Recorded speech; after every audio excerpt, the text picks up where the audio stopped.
Welcome back again to Doodling Through Education. Last week in our science episode, we talked about Newton's second law of motion, and then the week before that, we talked about Newton's first law of motion. So let's go ahead and cap off these laws of motion with Newton's third law of motion in this video.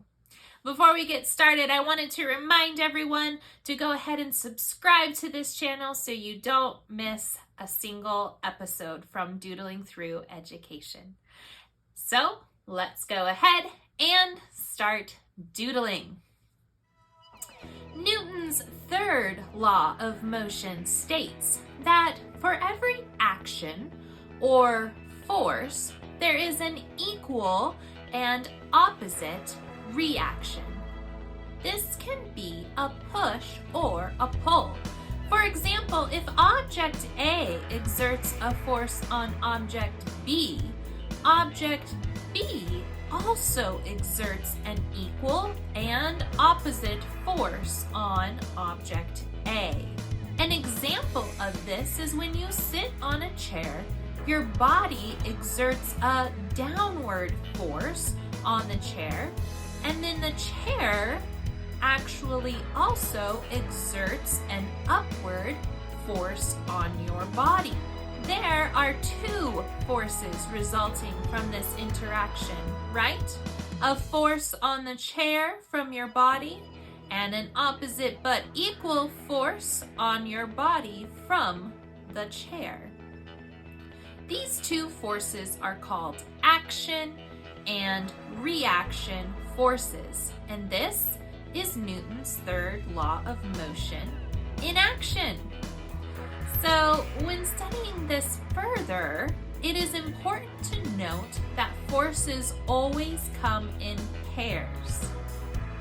No, not this kind of pair. This kind of pair, meaning two, an equal and opposite action reaction force pair. We see action-reaction force pairs all the time in nature. Think about a bird flying through the air. What do they use to fly? That's right, wings. The wings of a bird push air downwards. There is our action force. Now, there must be a reaction force.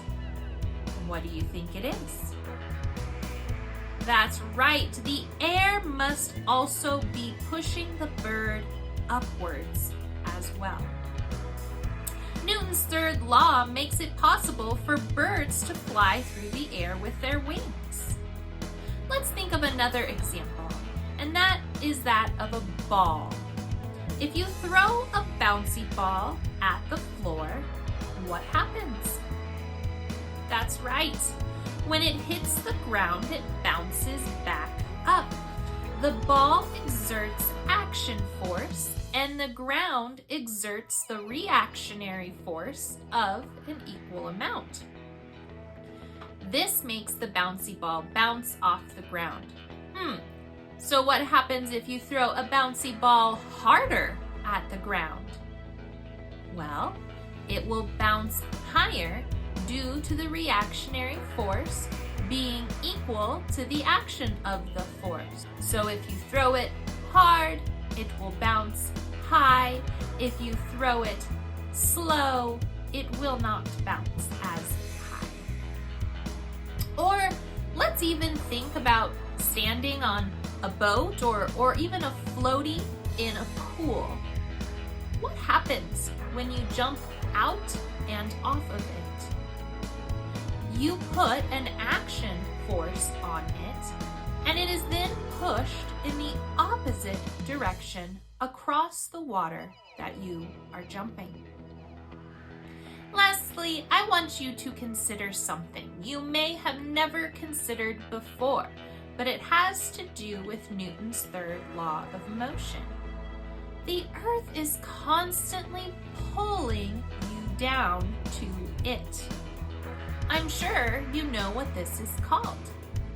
This is called gravity, and this is a good thing. What you might not realize is that you are also pulling up on the earth. The earth is pulling you down with gravitational force. So according to Newton's third law, you are also pulling up on the earth with the same amount of gravitational force. And that's all we have for today.